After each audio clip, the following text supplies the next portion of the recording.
Hey there, Ultimate Yoshi here, and welcome to the Citadel of Spiders.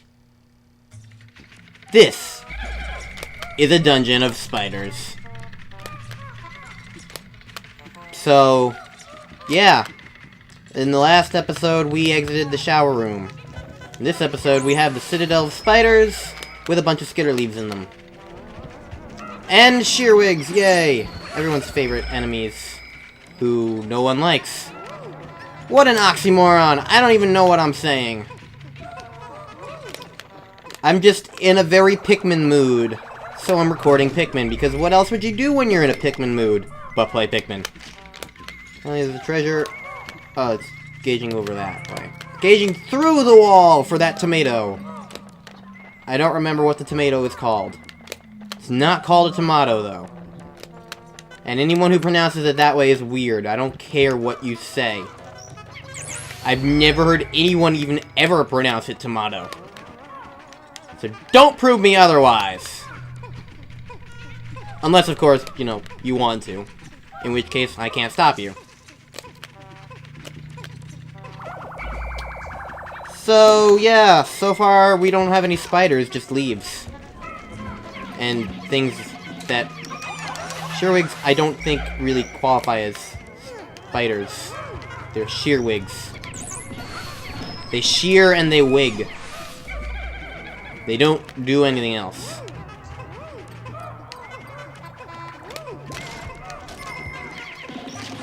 There's a lot of them around here.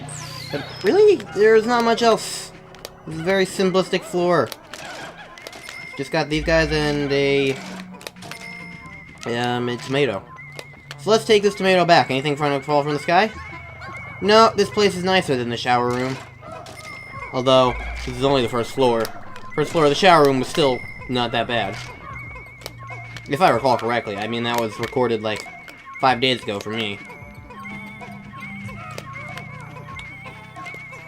This is some weird music. Okay. So let's find out what this tomato is called. This is my last chance for my memory to figure out remember what it was. My memory has failed me. It is Love Nugget. How could I forget the Love Nugget? Everyone loves the Love Nugget. Except the Love Nugget itself.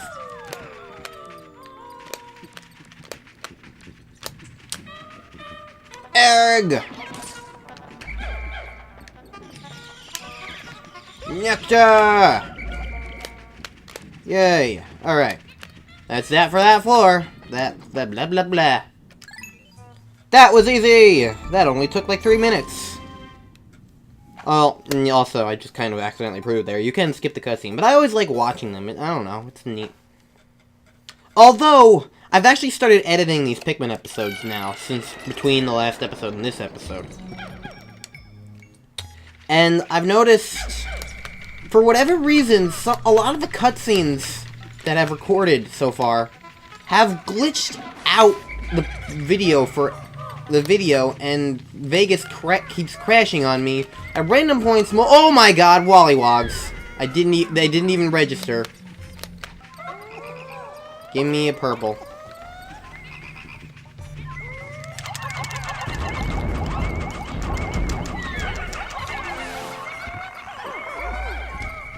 Okay, this is not gonna be good with Wollywogs. Alright, let's split up. Let's not take the whole group with me.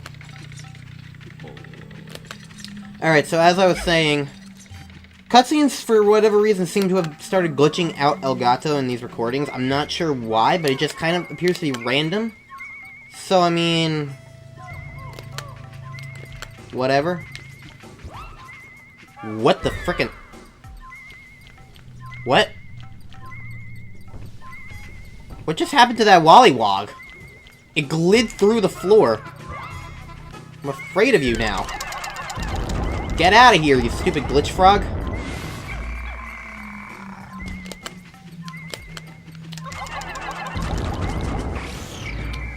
And we can take out these fiery dweevils. I don't know if we've seen the fiery variety of these guys, but they're pretty much just like the other kinds of dweevils that we saw in the shower room.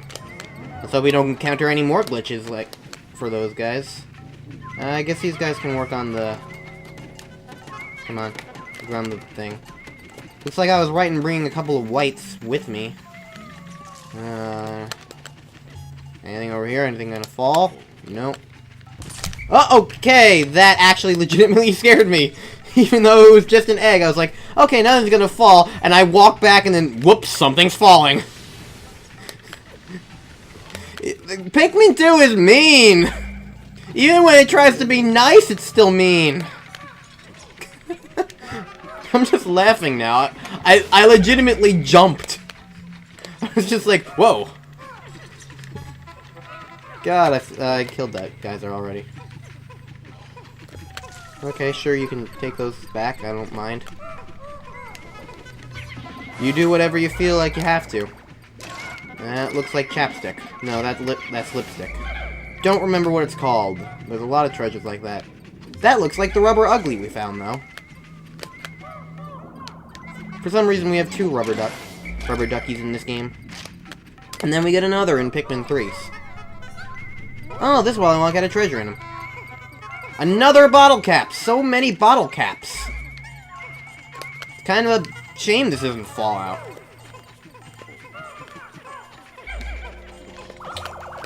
Okay. Or anything else, let's use this nectar that scared me. Gain some floweries. Alright, bottle cap number whatever. RC Cola! I've never heard of you before. Creative inspiration. Okay. Let's Gary the Dweevil. Let's get this lipstick. We want to have our blue Pikmin looking as fabulous as possible, of course.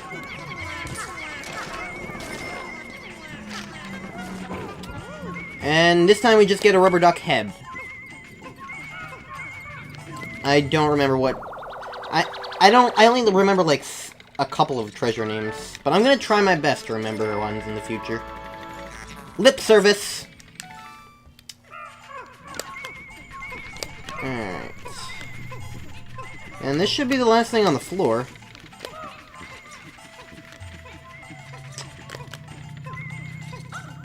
Come here, you rubber duck.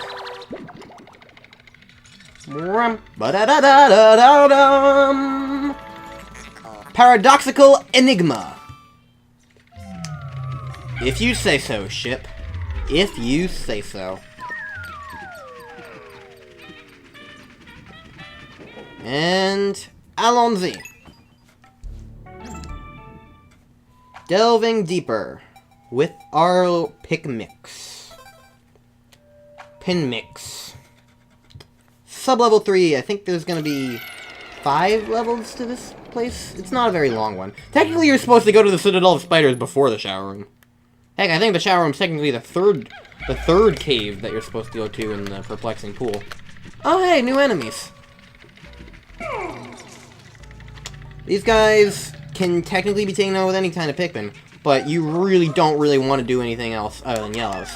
Because these are anode beetles. Not to be confused with anode dweebles, even though they have very similar names. And you might not have seen why you want to take them out with yellows, but I mean, assuming from the name you could understand that they have something to do with electricity. Oh, hello. You just kind of showed up.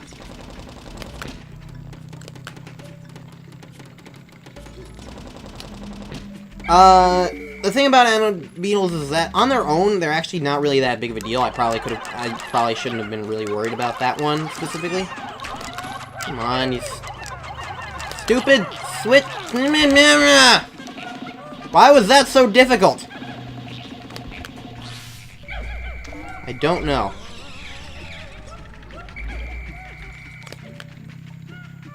We're gonna get another one on this side? Nope. Alright. Leave that nectar there, as a just in case. And let's go scout ahead with more yellows. To see what we can see. Lots of swooping snitch bugs, that's what. I like how that guy's just doesn't even notice that we were murdering his friend for, like, half that time. How did... He grabbed Pikmin, and that caused him to fall on the ground. Stop it. Hey, buddy. Alright, well, that happened.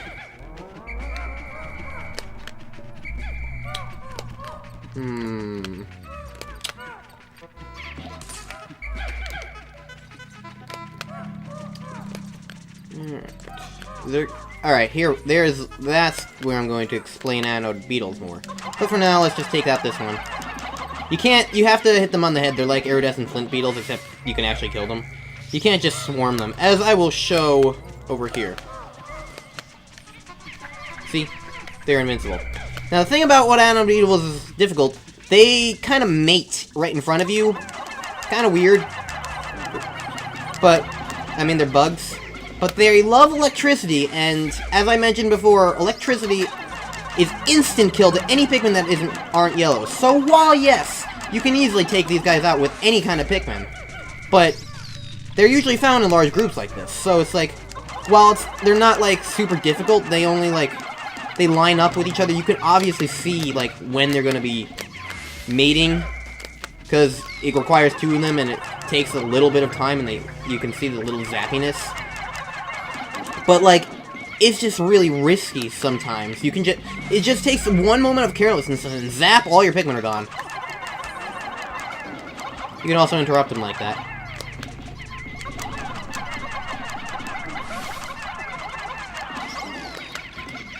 But yeah, so they can be very dangerous if you don't know what you're doing, but really, they are pretty much harmless, honestly, if you only use yellows. If you only have yellows with you.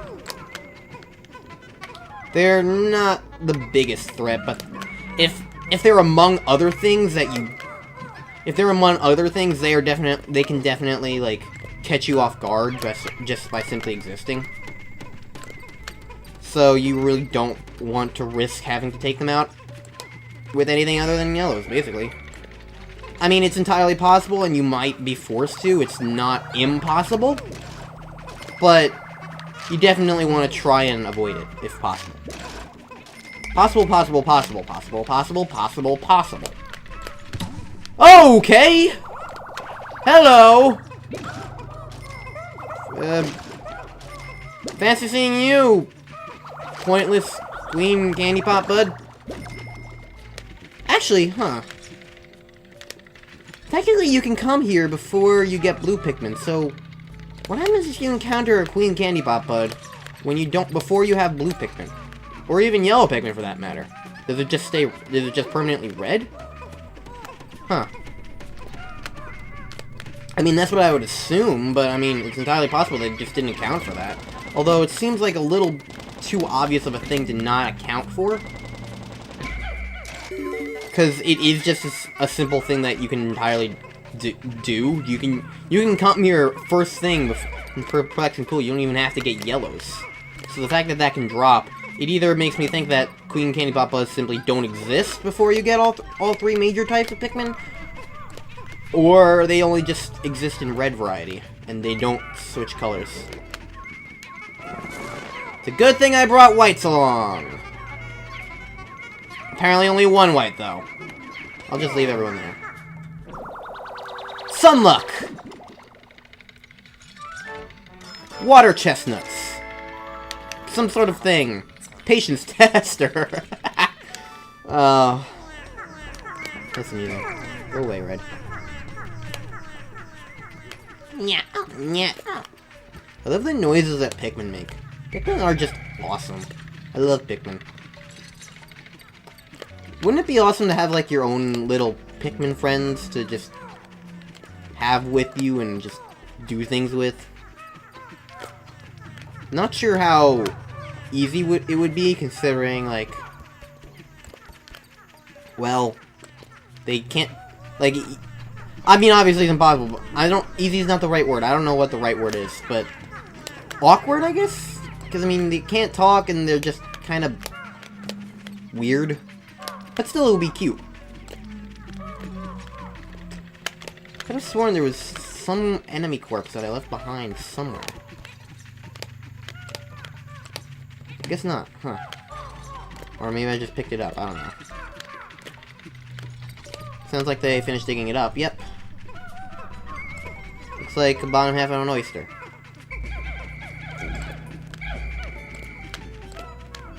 I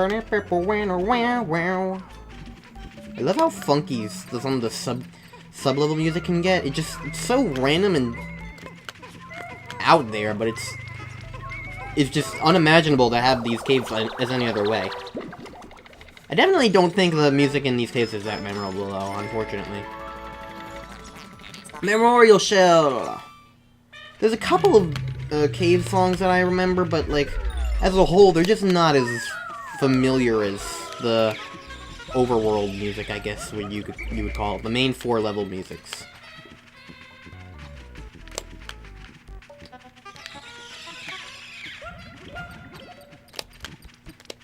In a way, it kind of reminds me of Pikmin 3, which, while it does have a good soundtrack, I don't really find a lot of its music memorable.